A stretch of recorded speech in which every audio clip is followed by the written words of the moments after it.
We are adding another horror movie to our movie fanatics library. We have the movie Alien Romulus.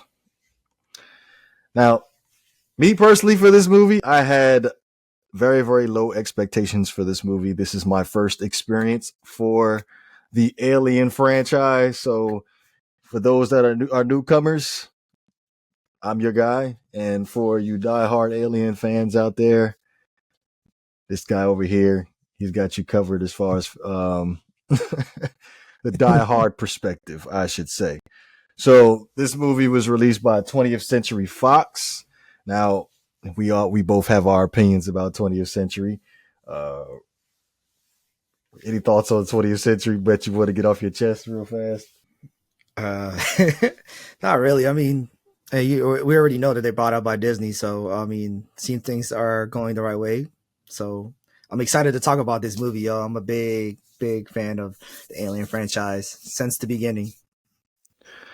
Right. So the budget for this movie was an $80 million budget, and so far they've made over $182 million at the box office.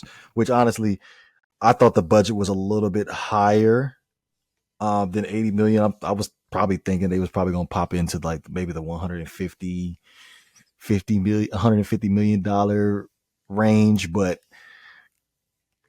180 million for this movie, honestly, it wasn't that bad.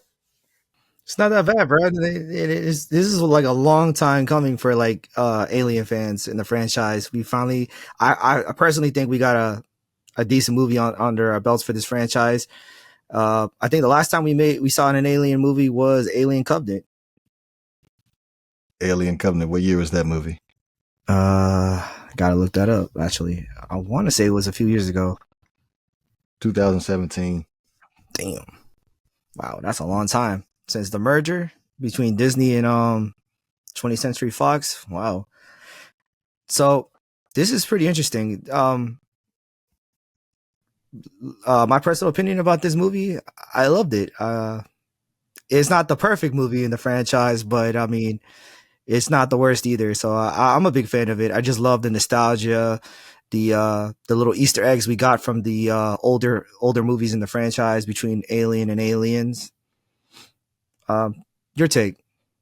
Obviously, I'm new to the franchise. For as a newcomer, the movie wasn't that bad. All I'm gonna say to again, this is a non-spoilers review. All I'm gonna say for this is that I just felt like the movie could have been written a little bit better. It just felt like sometimes in some of the scenes, like I never thought that in a scary movie there could be anything lesser than dumb as far as some of the decisions that were made during the course of this movie, as far as the characters are concerned. I'll give you that. I agree with you. Yeah, it's going back to what I was saying in my statement. It's not a perfect movie, but I mean, I did like a lot of the aspect of it, the thriller, the sci-fi in it. It's what drew me back from the original Alien movies back in 1979. Yeah, I'm not from that era, but I grew up with these movies, watching it in cable and watching the reruns and watching them on TV. And my mother introduced me to this franchise. So Sigourney Weaver was one of the first ones I saw doing it in a horror movie, and it is what got me into sci-fi and space. And it reminds me of a lot of other games too. I'm a big fan of Dead Space. If you ever played that game on PlayStation, it had a lot of aspect about that. Multi-plat. It drew its inspiration from Aliens, so it's cool to see little connections with everybody. And as we know, this is also connected to Prometheus, which is a sequel to the 1979 movies of Alien and how it all started and began. And I just like how they intertwined it in the movies with the franchise and the storyline, and how we get new characters but we get the same scares but in a different aspect, different way of showing it in a different vision is all I'm going to say. All right, so let's focus on, obviously this is the seventh movie, but as far as the timeline, where does this movie Romulus fit in with the Alien franchise? So between Alien 1 and 2, the main character Ripley was traveling in space for about 57 years. So give or take, I remember seeing the director stating that this is part of the main timeline. So it takes place 20 years between Alien and 37 years before Aliens. Okay, so it's kind of like Star Wars, right? Yeah, it's a prequel to a sequel. A Is prequel to a sequel. Got it. Got it. So you really don't need to watch all the other movies prior to this to get into this franchise. I mean, because we get introduced with these new characters that are not related to the main characters in the franchise. So, which is a pretty good uh, way to start a franchise if you really want to. Like, so you don't have to go in and watch Prometheus, Alien Covenant, Aliens 1 through 4. You could just go in there blind and watch a movie and just be like, oh, okay. For the diehard fans, this is a big thing because a lot of us were wondering where this franchise was going to lead us. So it is a prequel and somewhat of a sequel to the 1979 movie. And there's a lot of Easter eggs going in, moving forward with this franchise. All right, so let's get a quick little summary about how this movie goes. So basically, about what young space colonists, they looking for a better planet to live on, and they needed some supplies to leave that specific colony, and they come across this ship that ended up being abandoned, where it ended up having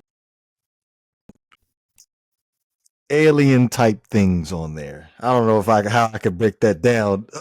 Maybe you can come up with a better term for that than me.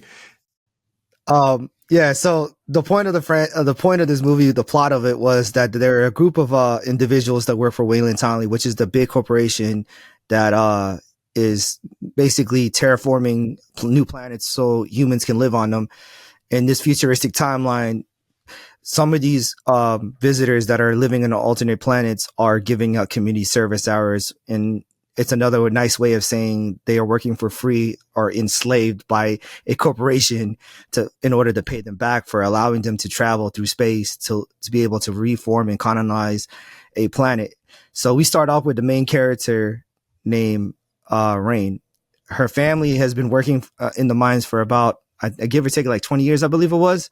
So her time gives up and she was supposed to leave to be allowed to, travel somewhere in the universe to start her life over. And she is forced by the government's hand saying that they up the community service hours by double of whatever it was. I believe it was 25,000 hours. And originally it was some impossible number. So and multiply, give or take. It's not neither here or there. So she's stuck on a planet to work for another 6 to 9 years.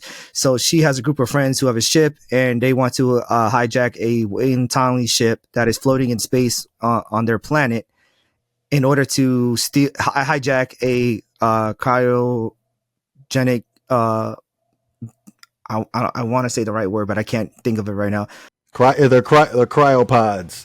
They need cryo fuel for them to be able to get the full get basically fill up the cryopod for them to be able to sleep for 9 years. That in a nutshell. And it's funny because the ship that they're looking at that is traveling around their astrobelt is called Romulus. So it is also a Wayne Townley Corporation ship floating around space, and it just happens to be how do I say this? A scientific lab floating in space with some very unfriendly creatures, the Necromorphs, which are the name of the aliens in this franchise. All right, so okay. So the main character in this movie is Kaylee Spini, excuse me. That's Rain. I was thinking that Isabella Mercer, Kay, which by the way we've had some history with Isabella Mercer. Obviously, she was in the Madam Web movie, and I made the comment. I made the comment like I didn't even think she was going to be anything else after doing this movie, but we'll see. Considering the fact they were in production around the same time, so we'll see after this. But I would have figured Isabella would have ended up being the main character, and Kaylee would have been the, I guess, sub female character. Supporting actor role, but I got you. Well, I don't want to go into dabble into Madam Web, but yeah, it's cool to see her in this franchise. Like going forward into this movie, seeing her, I was like, "Oh, isn't she from Madam Web?" And I believe you said in the movie theater, like, "Yeah, I think she's from Madam Web," which is pretty cool. I didn't think that somebody was gonna give her an opportunity with the whole Madam Web thing situation, but it's neither here or there. But um, she did a great job in this movie. I'm not gonna take that away from her. She's a pretty good actor in this movie. But also, Rain Callie Sweeney, I did like her. What's her name? Callie Yeah, Spinini, Spaney. Spaney. I did like her, bro. I did emphasize for her, and I did feel bad because the corporations lied and upped the numbers just so she could work for free, which is kind of messed up. And in the whole thing too, she just wanted a better life for her and her synthetic brother, Andy. Which Andy is played by, that's David Johnson.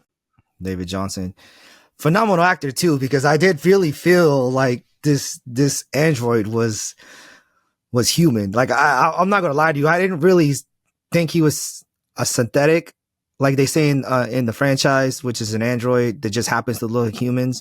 Um, I didn't understand the whole concept of him being weak, but I guess it was just the way he was programmed to be, like like a little brother to Rain. But I did like him, and I did like how he got a little aggressive going forward in this franchise too. I would like to see him come back and reprise his role. I mean, because synthetics in this franchise is pretty important as well. I just want to take this back to Isabella Mercer. I feel like she should have been the main character. I'm just looking. I'm just looking at everybody's filmography in this movie, and Isabella has probably the most popular projects on or under her belt. Like obviously Madam Web, but you got the Transformers movies, well, two Transformers movies, and then some. Obviously, you said something about Dora before we ended up going live, but um, I feel like she's the she should have been the main attraction. But all right, what we giving it? Ooh, Yeah, I'm a diehard fan. Are we going to 1 to 5, right, or 1 to 10? 10. I read 10. I'm gonna give it an 8.5. I'm a big fan of the franchise. I loved everything about it. Yeah, it wasn't perfect, but it wasn't trash either. I loved it. Uh, from the beginning to the end, I loved it. I love the aliens coming forward, how they're connecting the dots or everything between the Prometheus franchise and the Alien franchise and merging them together and just seeing it all connected. As a fan, a diehard fan, going in here and watching this movie, I was pleased. I was left with a smile on my face. You said an 8.5, 6.7.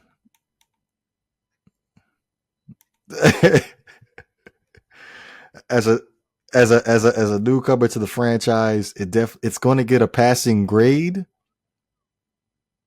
because I feel like with scary movies now that it's obvious what happens in the movies, but I feel like this one did have us a little bit on our toes throughout the movie.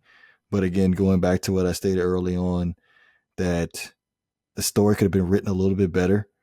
I just felt like some of the characters, some of the decisions that was made, they were just blunt, idiotic decisions that were made by them, and it's inexcusable even for a movie. I'm sorry, it's inexcusable even for the movie. Those actually sat down and watched the movie know exactly what I'm talking about. But yeah, I'm again as a newcomer, I'm gonna go ahead and give it a 6.7. Would it make me want to go back and watch any other titles from Alien? Maybe, but yeah, 6.7, 6.7. Wow. Hey, well, I mean, it ain't that bad. If we lowered it in less than 5, then I think we would have to have a serious conversation. But I mean, going like I did like a lot about the movie, man. Like, I mean, to get to see what's his I want to say Rook, which was the synthetic. He Loam to come back and reprise his role, even though he had passed away previously. To come back to reprise his role as a synthetic, it was a big was a big thing for me because I'm like, oh man, that's a synthetic from like the 1979 film. I was like, what? Yep, went right over my head. Didn't even know that. I just thought He played Ash and then he plays Rook. So I mean, this is pretty crazy. Yeah, again, you said there was a lot of Easter eggs in this movie. I'm pretty sure you'd be able to point them out if we end up having this conversation a little bit later on down the road. But them Easter eggs went right over my head because, again, this like I've always caught the first Aliens movie probably close to the middle. I never started from the beginning because it always just came on regular TV just when I'll just be flicking through TV back when I had cable. But I never actually sat down and actually watched the whole movie. And at this point, I feel like it's like, it's a little old for me now. It's a classic, bro. You can't knock it. You gotta try it. You gotta watch it, yo. It's a really good movie. I mean, the first movie was more based on horror and thriller for a sci-fi movie, and then the second one is more action based. But it's pretty cool seeing how, like, you know, this is taking place between the first and the second, and then they mentioned Ripley, which is Sigourney Weaver's character, Ripley, and how it's like how they grabbed the same alien between Alien 1 and they brought it back to clone his DNA to create more facehuggers, which was those little tentacle looking creatures in the beginning. And I think I saw you jump a couple times because there were some scenes in there that kind of had me like, holy crap, this is way too much. Like, this is way too much. Like, some of these scenes that these people were getting marked were just like, had me like, oh, damn, this is crazy, bro. I don't do with blood. I don't like noises. Because some of it felt too realistic and some of it was just way too much. Like, the acting was a little crazy on that kind of part when people were dying left and right. We're not going to talk about how they got to that part, but because some of it didn't make no goddamn sense. But like I said, I'm gonna give it like this for people who want to go in here watching this movie who haven't watched it yet. I'm gonna give it to you like this. If you're a video game fanatic and you're a Star Wars fan, I'm gonna give it to you like this. Going to watch an Alien Romulus is like watching Dead Space meets Star Wars Rogue One. That's all I'm going to say.